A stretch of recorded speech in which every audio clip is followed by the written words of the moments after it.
என்ன வேணும் ஸ்கூலுக்கு எல்லாமே இங்கிருக்கு. Super Saravana stores, Chennai, Madurai, Kovai.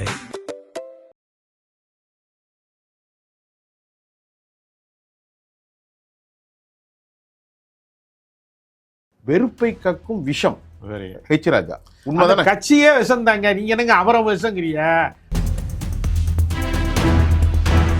Cinema சீமான மாதிரி நீங்க பேசக்கூடாது மிஸ்டர் ராமன். தமிழ்நாடு சீமான மாதிரி விஷத்தை கக்க கூடாது நீங்க. தமிழ் விஜய் தான் இனிமே ஜெயிச்சுக்கிட்டே இருப்பாருன்னு ஒரு மூட நம்பிக்கையை பரப்பாதியா? ஏன் வராது? இப்படிப்பட்ட பண்டார பிரதேசிகளோட கூட்டணி வைத்த திமுகவின் மீது உங்களுக்கு நம்பிக்கை இருக்கும்போது எனக்கு நம்பிக்கை இருக்காதா? கொள்கை வேணும். இப்ப நான் அதை விட்டுருங்க, தாவேக்காவே சுத்தி வராங்க. டிஎம்கே எப்படி ஜெயிக்க போகுது? தமிழ்நாட்டிலே ஒரு நிர்வாகம் இல்லாத ஆட்சி, நீதியற்ற ஒரு ஆட்சி, பாரபட்சமான ஒரு ஆட்சி, அனுபவம் இல்லாதவர்களின் ஆட்சின்னு ஒண்ணு நடக்குது.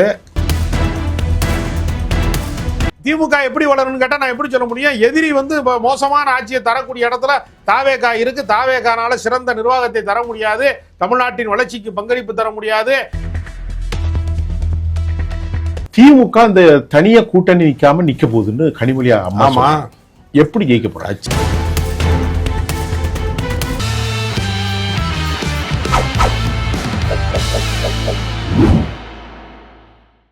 நேர்களே, இன்றைக்கு நம்ம தமிழ்நாடு அரசியல் களத்தில் சில முக்கியமான நிகழ்வுகளை பேச போகிறோம். அது குறிப்பாக திராவிட முன்னேற்ற கழகத்தினுடைய எதிர்காலம். நாம் சந்தித்த பல ஆளுமைகள் புள்ளியல் கணக்காக திமுகவினுடைய எதிர்காலம் குறித்து பல கேள்விகள் எழுப்புகிறார்கள். பாரம்பரியமாக மதசார்பற்ற தளத்தில் பயணித்து கொண்ட நண்பர்கள் இப்போது வெளியேறியிருக்கிறார்கள். ஆனாலும் 1970களுக்கு பின்பு பல தரவுகள் என்னிடத்திலே இருக்கிறது. அது குறித்து நம்முடைய ஆளுமையோடு திமுகவின் எதிர்காலம் குறித்து பேச போகிறோம். சார் வாங்க. வணக்கம் சார். திராவிட முன்னேற்ற கழகத்தின் உங்கள்கிட்ட கேட்குறேன், 1991 ராஜீவுடைய படுகொலைக்கு பிறகு அவர்கள் பெற்ற வாக்கு 23%. உங்களுக்கு அப்பொழுது தெரியும், நீங்கள் இளைஞராக இருந்திருப்பீர்கள். அதற்கு பிறகு ஏடிஎம்கேவோடு அவங்க எப்பவுமே வலு குறைந்தது தான், எல்லோருக்கும் தெரியும். 1973, 76 எமர்ஜென்சி, மாயத்தவர் 80, 84, 87 டிசம்பர் வரைக்கும். இப்போது அவர்களிடத்தில் வழக்கமாக இருக்கும் காங்கிரஸ், விடுதலை சிறுத்தைகள், 2 கம்யூனிஸ்டுகள் மற்றும் இஸ்லாமிய அமைப்புகள் அல்ல இந்திய முஸ்லீம் லீக், இதெல்லாம் பிரிஞ்சுட்டாங்க. இதை எப்படி அவர்கள் ஈடு செய்வார்கள்?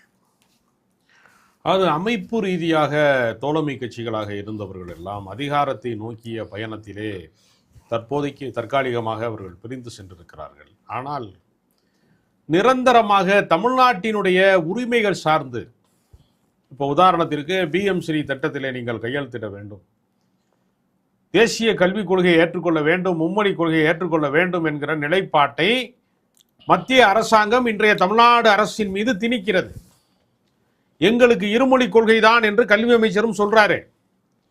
ஆனால் அவர்கள் என்ன செய்வாங்க? வழக்கம் போல நிதி தரமாட்டோம்னு சொல்லுவாங்க. 2500 கோடியை க்ளோஸ் பண்ணி வச்சிருக்கல. அது 500 கோடி 5000 கோடி ஆகிவிட்டது, 2 மடங்கு ஆகிவிட்டது. சரி, பழைய 2500. ஆமா. அப்ப தொடர்ச்சியாக அவர்கள் 2500 கோடி என்பது 2 மடங்காக மாறிவிட்டது. அப்ப தொடர்ச்சியாக மத்திய அரசாங்கம் நிதி பகிர்வை தராமல் மறுப்பதாக இருக்கலாம், இந்தியை திணிப்பதாக இருக்கலாம், மாநில உரிமைகளை மறுப்பதாக இருக்கலாம், மாநில சுயாட்சிக்கு எதிரானதாக இருக்கலாம். இது போன்ற அழுத்தங்கள் அதிகமாக வருகிற போது தாவேகாவினுடைய அரசு தாக்கு பிடிக்குமா? தாவேகாவை பத்தி கேட்கல. அப்ப இல்லங்க, அந்த உரிமை இப்போ பிஎம்ஸ்ரீ திட்டத்திலே கையெழுத்து போடுகிறார்கள், மும்மொழி கொள்கையை ஏற்கிறார்கள் வச்சுங்க. தாவேகாவை பத்தியே நான் பேசுறேன். இருங்க, அதற்கு யார் போராடுவா? நீ அமைச்சரவையில பங்கேற்றவர்களோ அல்லது உடன் போனவர்களோ நாளைக்கு கருத்து முரண்பாடு வந்தா தமிழ்நாட்டினுடைய உரிமை சார்ந்து, மொழி கோட்பாடு சார்ந்து ஒரு பிரச்சனை என்றால் போராடுவதற்கு திமுக காரனை விட்டால் யார் வலிமையான ஆற்றல் மிக்க இடத்துல யார் இருக்கா? இதுதான் உங்களால கட்டமைக்கப்பட்ட ஒரு மாய பிம்பம். திமுக காரனை விட்டா யார் இருக்கா? நீங்க சொல்லுங்க. செல்வி ஜெயலலிதாவுடைய ஆட்சியில தமிழ்நாட்டுடைய ஏதாவது உரிமைகள் இழந்தாங்களா? Can you find it? இரண்டு திராவிட கட்சிகளும் வலிமையாக இருந்த காலகட்டம் ஜெயலலிதா காலகட்டம், கலைஞர் காலகட்டம் இப்ப இல்ல. நீங்க இன்னும் கன உலகத்துல இருந்து வெளியே வாங்க. அது முடிஞ்சு போச்சு. அந்த அம்மா இறந்தது நேத்தா இறந்தாங்க. அவங்க இறந்து 10 வருஷம் ஆச்சு. அப்ப அவர்களுடைய முடிஞ்சிருச்சு. இன்றைய சூழலுக்கு நீங்க வாங்க. இன்றைய சூழ்நிலை தமிழ்நாட்டினுடைய உரிமைகள் மறுக்கப்படுகிறது. சரி, இப்போ யார் போராடுவா சொல்லுங்க. இப்போ நான் கேட்குறேன், யார் போறோம்? விஜய் இந்த கூட்டணி போராடுறது, இந்த கூட்டணி வலிமையாக இருக்காதுன்னு யார் உங்கள்கிட்ட சொன்னா? அவர்கள் எதை நோக்கி? நீங்க ஒண்ணு இல்லைங்க, நீங்க 10 நாள்ல உங்களுக்கு எதை நோக்கி நீங்க முடிவு பண்ணீங்க? போராட மாட்டாங்க, சரண்டர் ஆயிடுவாங்க, மும்மொழி கொள்கையை ஏற்றுக்கொள்விடுவாங்க, அப்புறமா PMCல கையெழுத்து போடுவாங்க. உங்களுக்கு என்ன ஆதாரம் இருக்கு? இல்ல, அதுக்கு பல ஆதாரங்கள் இருக்கு. ஆதாரம் சொல்லுங்க. ஒரு ஆதாரம் இல்ல, இப்ப நீங்க ஒரு ஆதாரம் சொல்லுங்க. APVP அமைப்புல இருந்து சரி போய் முதலமைச்சரை அப்பாயின்மெண்ட் வாங்கி பார்த்துட்டு சரி PMC திட்டத்துக்கு அவர் ஆதரவளிப்பார் என்று அதற்கான ஒப்புதலை தருவார் விரைவில், அதற்கு இசைவு தந்திருக்கிறார் முதலமைச்சர் வெளியே வந்து பேட்டி கொடுக்குறாங்க. அதை சொல்ல யாராவது மறுத்தாங்களா? மறக்க முடியாதுல்ல. ABVP வந்து ஒரு முதலமைச்சர் போய் பாக்குறாங்க. ஆமா, RSS முதலமைச்சரை பார்க்கணும்னா அனுமதி கொடுக்கணும்ல. ஆமா, ஒரு RSSஓ ABVPஓ முஸ்லீம் அமைப்போ கிறிஸ்துவ அமைப்புகள்லாம் அப்படிப்பட்ட ஒரு அமைச்சர் முஸ்லீம்களு மட்டும் இல்லாம அனைவரும் அண்ணா பெரியார்னு சொல்லக்கூடிய திமுக வந்து கூட்டணி அமைச்சு மந்திரி சபையில இடத்தும் கொடுத்தாங்களே. அது கடந்த காலம். கடந்த காலமா பிரிய காலமா பண்டார பரதேசிகளுக்கு ஆட்சியில பங்கு கொடுத்தாங்களே. பண்டார பரதேசியை ஜெயிக்க வச்சாங்களே தமிழ்நாட்டு கட்சிராஜா திமுகவில். அவர்களால நிற்கும் போது அவர்களுடைய கூட்டணி வைக்காம இந்த விஜயால ஏன் ஏத்து போராட முடியாதுன்னு எப்படி சொல்றீங்க? கற்பனையிலே வாழ்றீங்க நீங்க. சொல்லுங்க. ஏங்க, அவர் போராடுவாருங்கிறதுக்கு அவருக்கு போராட்டத்திற்கு பழக்கம் இருக்கா? இல்ல, எமர்ஜென்சி எதிர்த்து போராட மாட்டாருன்னு எப்படி சொல்றீங்க? இல்லங்க, அவர் போராடுவார், நீங்க எப்படி சொல்றீங்க? போராடுவார் நான் சொல்றேன். மக்களை சந்திப்பதற்கு, ஏங்க பத்திரிகையாளர்களை சந்திப்பதற்கு அவருக்கு தைரியம் இல்லைங்க. அப்படி இப்பதான் அவர் எப்பதான் பேசுவாரு? கட்சி ஆரம்பிச்சு 2 வருஷமா இன்னும் பத்திரிகையாளர் சந்திக்க மாட்டேங்கிறாரு. 10 நாள் தானே அரசுக்கு வந்தா. சரி, நீ நீங்க வந்து ஒரு பத்திரிகையாளர் சந்திப்பை நிகழ்த்துவதற்கு முதலமைச்சரா இருக்கணுங்கிற அவசியம் கூட கிடையாது. பத்திரிகையாளர் மக்களை பெருங்கூட்டத்தை செய்யாம அவர் வெற்றி பெற்றாரு. மக்களை சந்திச்சு ஒரு கேட்கறது என்னன்னா, ஜனநாயகத்தினுடைய ஒரு 4வது தூண் பத்திரிகை ஊடகங்கள். இன்னைக்கு வந்து நீங்க வந்து ஜனநாயகத்தை வந்து கேள்வி கேட்கிற இடத்துல நம்ம தான் இருக்கோம். நீங்க ஊடகவியலாளர்களையோ பத்திரிகையாளர்களையோ பார்க்க மறுக்கிறீங்க. நீங்க எந்த களத்துக்கு வந்திருக்கீங்க இது வரைக்கும்? நீங்க சொல்லுங்க. இப்ப நான் கேட்கறது அது நான் ஒரு கேள்வி கேட்கிறேன், நீங்க பதில் சொல்லுங்க. எந்த கேள்வி? பரந்தூர் விமான நிலையத்துக்கு எதிராக போராட்ட களத்திற்கு வருகிறேன் என்று புறப்பட்டு வந்தார்ல கடந்த காலத்துல. ஆமா. இன்னைக்கு யாரு முதலமைச்சர்? அவர் தலைமைச் செயலகத்துல போய் நான் போராடுவேன்னார்ல. ஆமா. பரந்தூர் விமான நிலையத்திலே விஜயினுடைய நிலைப்பாடு என்ன? இன்றைய முதலமைச்சருடைய நிலைப்பாடு என்ன சார்? நீங்க அவர் ஏற்றுக்கொண்டாரா மறுக்கிறாரா? இப்ப நான் என்ன கடந்த காலத்துல எதிர்த்தார்ல, இன்னைக்கு அவரு நான் அந்த திட்டத்தை ஏற்கவில்லை, முதலமைச்சராக நான் உத்தரவு நான் தரமாட்டேன், அனுமதி தரமாட்டேன்னு சொல்றாரா? வாயை திறப்பார் அவரு? நீங்க மௌனசாமியார் அவர் வாயை திறப்பாராங்க? பரந்தூர் விமான நிலையம் பற்றி இன்றைய முதலமைச்சரின் நிலைப்பாடு என்ன? கடந்த கால அரச குற்றஞ்சாட்டு இல்ல, நீங்க என்ன நிலைப்பாடு வச்சிருக்கப்பா சார்? 4 10 நாள்ல இந்த கேள்வி கேக்குறீங்களா? கொஞ்சமாவது மனசு. எப்ப 5 வருஷம் கழிச்சு கேக்குவா? ஆட்சி முடிஞ்சவன கேக்குவா சார்? இல்ல, ஆட்சி முடிஞ்சவனாடி கேட்டுருமா சார்? மே மாசம் 10ஆம் தேதி ஆட்சி கலைக்கப்பட்டாலோ அல்லது 15 நாள் தானே சார்? இன்னைக்கு ஆட்சி 26ஆம் தேதி தானே சார்? அப்படியா?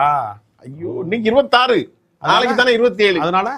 அதனால 15 நாள்ல பரந்தூரை பத்தி பேசுறோம். ஒரு 6 மாசம் இல்ல, நான் என்ன கேக்குறேன், 6 மாசம் கழிச்சு இருங்க 6 மாசம் கழிச்சு கேளுங்க. இந்த கேள்வியில தான் ஒரு முட்டாள்தனம் ஒளிஞ்சிருக்கு. சரி, 90% பணிகளுக்கு முடிக்கப்பட்டு விட்டது எங்க? பரந்தூர் விமான நிலையத்தில். அதுக்கு இருங்க, திமுக சரியில்லைன்னு தானே நீங்க ஓட்டு கட்டு வந்திருக்கீங்க. 90% பணிகள் முடிஞ்சிருச்சு. இன்னும் கொஞ்ச நாள் அமைதியா இருந்தா விமானம் பறக்க ஆரம்பிச்சிடும். சரி, இப்ப அதை விட்டுருங்க. அப்ப 6 மாசம் கழிச்சு விமானம் பறந்த முன்னாடி என்னை கத்த சொல்றீங்களா? முதல் கேள்வி விட்டாச்சு. இப்ப 2வது நான் கேட்கறது, திமுகவுக்கு எனக்கு எதிர்காலம் இல்லை. ஏன் இல்ல? ஏன் இருக்கிறது? எப்படி இருக்கும் சொல்லுங்க. எங்க திமுகவிற்கு எவ்வளவோ போராட்ட களங்கள் இருக்கு தமிழ்நாடு முழுக்க. இவ்வளவு நாள் தான் போராடி தோத்து போனீங்களே. யாரு? 1967 இருந்து அண்ணா இறந்த பிறகு அது ஒரு குடும்ப கட்சியாக மாறியதுன்னு மக்கள் சொல்றாங்க. சரி, அதுக்கப்புறம் போராடுறீங்க கூட்டணிகளை வச்சு போராடி 39 கொடுத்தீங்க. இப்போ உங்களை விட்டு கூட்டணியும் போயிட்டு. கூட்டணி நிரந்தரமா போகல, தற்காலிகமா போயிருக்காங்க. ஏன்னா ஆட்சியில பங்கு பெற்றாங்க. ஏங்க, நாளைக்கு பாஜக போடுகிற ஒரு மோசமான கருப்பு சட்டத்துக்கு இவர்கள் துணை இருந்தார்கள் என்றால் பிசிக கூட இருக்குமா? கம்யூனிஸ்ட் கட்சி கூட இருக்குமா? கற்பனையிலே பேசுறீங்களா ராஜகம்பீரன் சார்? கற்பனை இல்லைங்க.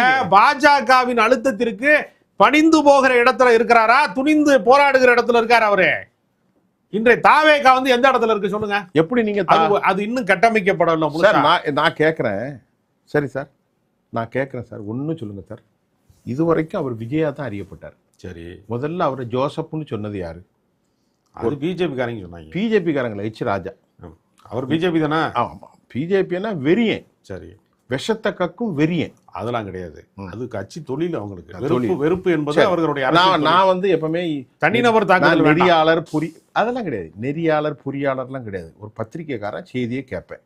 வெறுப்பை கக்கும் விஷம் சரி, ஹெச் ராஜா. அந்த உண்மைதானே? கட்சியே விஷம் தாங்க. நீங்க என்னங்க அவரை விஷங்கிறிய?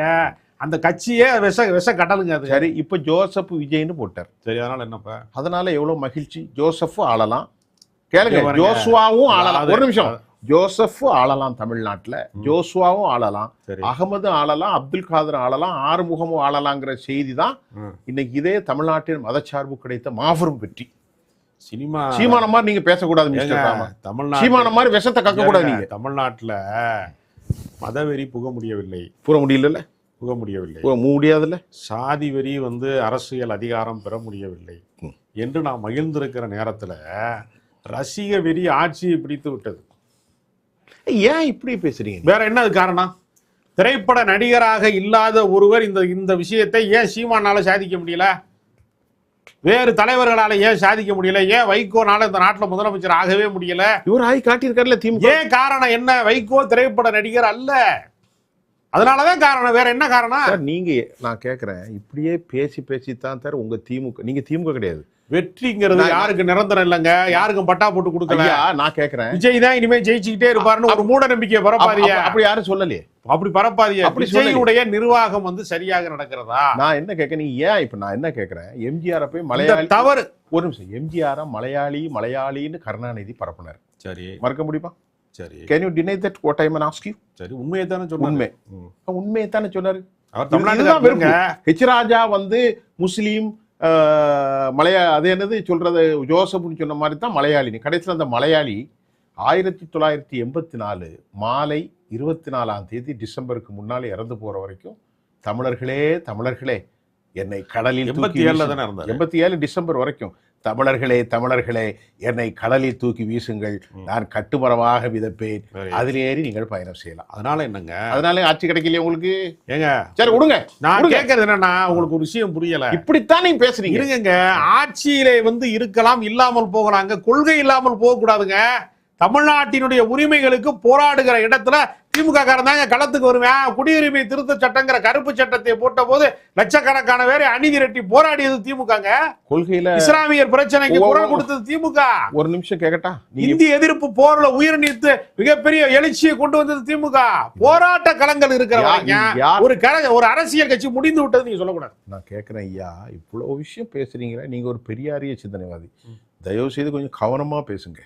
பண்டார பரதேசின்னு சொல்லி பழைய கதையவே, பழைய கதையில ரெண்டாவது சொல்றேன், நிகழ்காலத்துக்கு ஒரு நிமிஷம், நிகழ்காலத்துக்கு வரேன். குஜராத்ல பட்டி எரியுது, குல்பர்கா சொசைட்டி. சரி, அப்புறமா 69 முஸ்லீம் உயிர்களை வெட்டி படுகொலை செஞ்சிருக்கான் இதே இந்துத்துவாதி. ஒரு நிமிஷம், கருணாநிதிட்ட கேட்கிறார், திரு கருணாநிதி அவர்களே, என்ன நடக்கு? அடுத்த மாநிலங்கள் நடப்பதற்கு திமுக கழகம் ஒருபோதும் பொறுப்பேற்காது. அது மாநில கட்சி, என்ன அதிகாரம்? இது கொள்கையா? இது கோட்பாடா? நீங்க கருணாநிதி திமுக கழகம் என்ன கருணாநிதி எதிர்ப்பு என்பது, திமுக எதிர்ப்பு என்பது ஆதிக்க சாதிகளால், ஆதிக்கவாதிகளால் தொடர்ந்து பரப்பப்படுகிற அவதூறு. நான் கேட்கிறேன், இது மட்டும் இல்ல, மதவாதத்தை ஏற்றுக்கொண்ட இயக்கம் அல்ல திமுக. நான் கேட்கிறேன், திரு ராஜகம்பீரன், திராவிட இயக்கம் ஏற்காது. சரி, இது கேட்கிறேன், ஆரம்பத்தில் திராவிட முன்னேற்ற கழகம் பாஜகவோடு கூட்டமைச்சு முரசொலி மாறனுக்கு அமைச்சரில் பதவி. சரி, குஜராத்தை குறித்து திரு கருணாநிதி இது. மூன்றாவது கோவை குண்டுவெடிப்பு. சரி, இந்த குண்டுவெடிப்புல ஊடா சேர்ந்த ஆயிஷா, சங்கீதான்னு ஒவ்வொரு முஸ்லீம் பெண்களையும் சேலையும் சட்டையும் தூக்கி பார்த்தீங்களே, இது உங்க மதவாதம் தானா? அன்னைக்கு நீங்க பிஜேபிக்கு உள்ள ஆகலையா? சரி, இந்த கருத்தை நீங்க பேசாதீங்க, எல்லாரும் அப்படித்தான். ஆனால் கடைசி வரைக்கும் நல்லா புரிந்து கொள்ளுங்கள், பாஜகவுக்கு தமிழ்நாட்டில் இடமே இல்லாமல் ஆக்கி சென்றவர். அதுக்கப்புறம் அவர் கூட்டு வச்சினாலும் செல்வி ஜெயலலிதா. அதை விட்டுருங்க. இப்போ நான் கேட்கறது அதெல்லாம் விட்டுருங்க, அந்த கதை நம்ம பேசலை. திமுக அந்த தனியா கூட்டணி நிற்காம நிற்க போகுதுன்னு கனிமொழியா அம்மா எப்படி ஜெயிக்க போறாங்க? கட்சி வலிமையான கட்சி, வலிமையான கட்சி. 27 கட்சிக்காரனுக்கு கொடுக்குற சீட்டை கட்சிக்காரனுக்கு கொடுத்தா நம்ம நல்லா ஜெயிச்சு வருவோம். நம்ம தேவையில்லாம தோல்ல தூக்கி சுமந்து இருக்கிறோம். ஏறத்தாழ 27 தொகுதியை கொண்டு காங்கிரஸ்காரனுக்கு கொடுத்தா, ராஜ்யசபா கொடுத்தா, ஜெயிச்சு விட்டு 5 எம்எல்ஏ கூட்டிட்டு போய் விஜய் ஆட்சி அமைக்கிறதுக்கு முதலா சொல்லாம கொள்ளாம கிளம்பி போறாங்கல்ல. அதை விட நீ திமுக காரனுக்கு கொடுத்தா, உற்சாகமாக இளைஞர்களுக்கு கொடுத்தா, புதிய அலை உருவாக்கப்பட்டால் திமுகவே ஒரு தனித்த வெற்றி எதிர்காலத்துல பெறுங்க. அதுதான் கனிமொழி சொல்றாங்க. அதுல என்ன சரியான கருத்தான் சொல்லியிருக்காங்க. வச்சிருக்கிறதே சட்டியில இருந்தா தானே ஆப்ப வரும். 91ல் 23%, இப்போ 25%. விடுதலை சிறுத்தைகள், காங்கிரஸ் கட்சி, இந்திய யூனியன் முஸ்லீம் லீக்கு, மதச்சார்பற்ற சக்திகள், இடதுசாரிகள் எல்லாரும் சேர்ந்து ஒரு 10%, 40%. இது எல்லாம் இனி போயிட்டாங்க. ஒருவேளை நீங்க சொன்ன கற்பனை நடக்காம மதவாதத்துக்கு எதிராக, சாதிவாதத்திற்கு எதிராக, இனவாதத்திற்கு, மொழிவாதத்திற்கு எதிராக மத்திய அரசுக்கு எந்த விதத்திலும் தலைகுனியாமல் ஒருவேளை விஜய் ஆட்சியை கொண்டு போனால், போனவர்கள் தங்கி விடுவார்களே, விடுதலை சிறுத்தைகளுக்கு வரமாத இந்திய கம்யூனிஸ்ட் கட்சியில் வர மாட்டார்களே, காங்கிரஸ் வரவே செய்யாத. நீங்க கற்பனை காண்கிறீங்க, நான் கற்பனை இல்லையே. ஏன் வராது? இப்படிப்பட்ட பண்டார பரதேசிகளோட கூட்டணி வைத்த திமுகவின் மீது உங்களுக்கு நம்பிக்கை இருக்கும்போது எனக்கு நம்பிக்கை இருக்காதா? தந்தை பெரியாரிடம் பயின்று அண்ணாவிடம் பயிற்சி பெற்றவர்களே மதவாத கட்சியோட கூட்டணி வைக்கிறார்கள். வச்சுட்டாங்களே. கொள்கையே இல்லாத கூட்டம் போகாதா? ரெண்டுக்கு வித்தியாசம் இருக்கா இல்லையா? கொள்கை இல்லையா? என்ன கொள்கை இருக்கு? நீங்க தாவேகாவுக்கு என்ன கொள்கை இருக்கு? தாவேகாவுக்கு மதவாதம் இல்லைங்கிறது அவர் அறிவிக்கலையா? பல மேடைகள் அறிவிச்சிருக்காரு. எல்லோருக்கும் உள்ள கட்சி. சரி. The parties for all the people. சரி. Without any discrimination, without disparity, he made very clear. ரீதியா வாங்க, அவர் என்ன கொள்கை வச்சிருக்காரு? வேற என்ன கொள்கை வேணும் தமிழ்நாட்டுல? அவருக்கு என்ன கோட்பாடு, என்ன கொள்கை வேணும்? இப்ப நான் அதை விட்டுருங்க, தாவேகாவே சுத்தி வராங்க. டிஎம்கே எப்படி ஜெயிக்க போகுது? நான் தாவேகா பத்தி கேட்டேன். டிஎம்கேக்கு பலம் இல்லையே. கிடையாது. பலம் தற்காலிகமாக இல்லை. எதிர்க்கட்சி வரிசையில் இப்போ திமுக தான் இருக்கிறது. தமிழ்நாட்டிலே ஒரு நிர்வாகம் இல்லாத ஆட்சி, நீதியற்ற ஒரு ஆட்சி, பாரபட்சமான ஒரு ஆட்சி, அனுபவம் இல்லாதவர்களின் ஆட்சின்னு ஒன்று நடக்குது. பல குளறுபடி நடந்துக்கிட்டு இருக்கு. வெறும் ஆட்சியேற்ற சில 2 வாரங்களுக்குள்ளேயே பல படுகொலைகள் நடந்து விட்டது, பல அத்துமீறல்கள் நடந்து விட்டது. அடிக்கடி மின்தடை நடக்கிறது. உங்களுக்கு தெரியுமான்னு தெரியல. ஏன் மின்தடை நடக்குதுன்னு கேட்டா, மின்சாரத்துறை அமைச்சர் சொல்றாரு தனிநபர்கள் காரணம், ஏற்கனவே டிரான்ஸ்ஃபார்மர் காணோம் அப்படிலாம் பேசுறாரு. அவங்களுக்கு ஒன்றும் தெரியாது. 70,000 பணியிடங்கள் நிரப்பப்படவில்லைங்கிறாரு. ஆமா, நீ இன்னும் எதிர்கட்சி வரிசையில இருக்கீங்க, ஆளுங்கட்சியாக தானே இருக்கீங்க. 70,000 பணியிடத்தை நிரப்புறதுக்கு தானே உங்களுக்கு அமைச்சராகி இருக்காங்க. அப்ப இவர்களுடைய நிர்வாக தவறுகளின் வழியாக, இவர்களினுடைய ஆட்சி குளறுபடியின் வழியாக மறுபடியும் நான் கேக்குறேன். இந்த தலைப்பை தாவேகா பத்தி பேசல சார், திமுக பத்தி பேச தாவேகா. இந்த தவறுகளை தட்டி கேட்கிற இடத்துல திமுக இருக்கு. திமுக வளரும், வாழும், வெற்றி வரும் சொல்ல வரேன். நீங்க என்ன திமுக எப்படி வளரும்னு கேட்டா நான் எப்படி சொல்ல முடியும்? எதிரி மோசமான ஆட்சியை தரக்கூடிய இடத்துல தாவேகா இருக்கு. தாவேகானால சிறந்த நிர்வாகத்தை தர முடியாது, தமிழ்நாட்டின் வளர்ச்சிக்கு பங்களிப்பு தர முடியாது. ராயல் என்ஃபீல்டு நிறுவனம் 2500 கோடி முதலீடு செய்ய வந்தவன் இந்த ஆட்சி சரியா இருக்காதுன்னு வெளியேறி வேற மாநிலத்துக்கு, ஆந்திராவுக்கு போயிட்டாங்க. தொழில் வளர்ச்சியெல்லாம் பின்னடைவுக்கு போகுதுங்க. அப்ப நிர்வாகம் சரியில்லாதவர்களே நீடித்திருக்காது என்கிற அடிப்படையில தமிழ்நாட்டை காப்பாற்ற வேண்டிய பொறுப்பு திமுகவுக்கு தான் இருக்கிறது. நான் கேட்கிறேன், அண்ணாவுடைய ஆட்சிக்கு அப்புறம் அவர் இறந்துட்டார். திமுக எந்த எலெக்ஷன்லயாவது கூட்டணி இல்லாம ஒரே ஒரு எலெக்ஷன் சொல்லுங்க. அந்த வரலாற்றை இனி படைப்பார்கள். கடந்த காலத்துல எதுவுமே படைப்பார்கள். 60 வருஷமா படைக்கல, இனி தனிச்சு நிப்பார். ஆமாங்க, இது நாங்க நம்பணும். இளைஞர்களை புத்தளிச்சு பெறக்கூடிய அளவிற்கு புதியவர்களுக்கு புது ரத்தம் பாய்ச்ச வேண்டும். இளைஞர்களை கட்சியை இளைஞர்களிடத்தில் ரத்தத்தை எந்த ஊர்ல இருந்து வாங்க போறீங்க? எல்லாமே ஊறிக்கிட்டு இருக்கு ரத்தம். இளைஞர்கள் ரத்தம் உணர்ச்சி மிக்கவர்கள் பல பேரு இந்த மொழிக்காக, சமூக நீதிக்காக, சிறுபான்மை மக்களின் நலனுக்காக, எத்தனையோ விஷயங்கள்ல மதச்சார்பின்மைக்காக தொடர்ந்து களங்கண்ட இயக்கம் திமுக என்று. திராவிட இயக்கம் தான் தமிழ்நாட்டை வளர்ச்சி பாதையில அழைத்து செல்லக்கூடிய ஒரே இயக்கம் என்கிற அடிப்படையில பல புதிய இளைஞர்கள் சேருவார்கள், மாற்றத்தை. இப்ப இந்த போலியான ஆட்சியை தூக்கி எறிவார்கள். இப்போ இந்த போன காங்கிரஸோ, விடுதலை சிறுத்தைகளோ, இடதுசாரி மார்க்சிஸ்ட் இந்திய கம்யூனிஸ்ட், இஸ்லாமிய அமைப்புகளோ வராட்டாலும் நீங்கள் வெற்றி பெறுவீர்கள். நீங்கள் அல்ல, திமுக. அவர்கள் வெற்றி பெறுவார்கள்.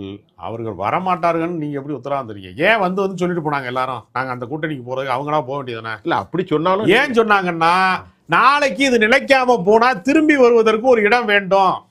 திரும்பி கனி குடுத்தனம் போனவங்க குடும்பம் நடத்த முடியலைன்னா தாய் வீட்டுக்கு திரும்புவாங்க. அது மாதிரிதான் திமுக தயவு இல்லாமல் எந்த தோழமை கட்சிகளும் நீண்ட நாள் பயணிக்க முடியாது. அங்கேதான் வரணும், வேற வழி இல்லை. சிறப்பு. பல விஷயங்களை நம்ம இது கேள்வி பதில இல்லை, ஒரு 2 நண்பர்கள் உட்காந்து பேசணும். நம்ம எப்பவுமே கேள்வி கேட்பாங்க நெறியாளர்கள், அப்படி இல்லை. நான் என்னுடைய கான்செப்டை உங்கள்கிட்ட கேட்டேன், நீங்கள் சொல்லிட்டீங்க. நேயர்களுக்கு புரிகிறதுக்கு தான் இந்த நிகழ்ச்சிக்கு நம்ம உட்கார ரொம்ப தெளிவாக இவ்வளோ நேரமும் திமுகவுடைய வெற்றி என்ன, எப்படி பெறப்போகுது என்பதெல்லாம் சொன்னீங்க. திரு ராதிகம்பீரன் சார், உளப்பூர்வமான நன்றி சார். எங்கள் அமர்வுக்கு வந்தது நன்றி.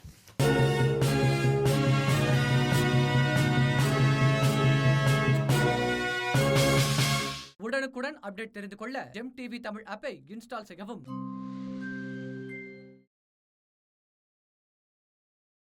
என்ன வேணும் ஸ்கூலுக்கு, எல்லாமே இங்கிருக்கு.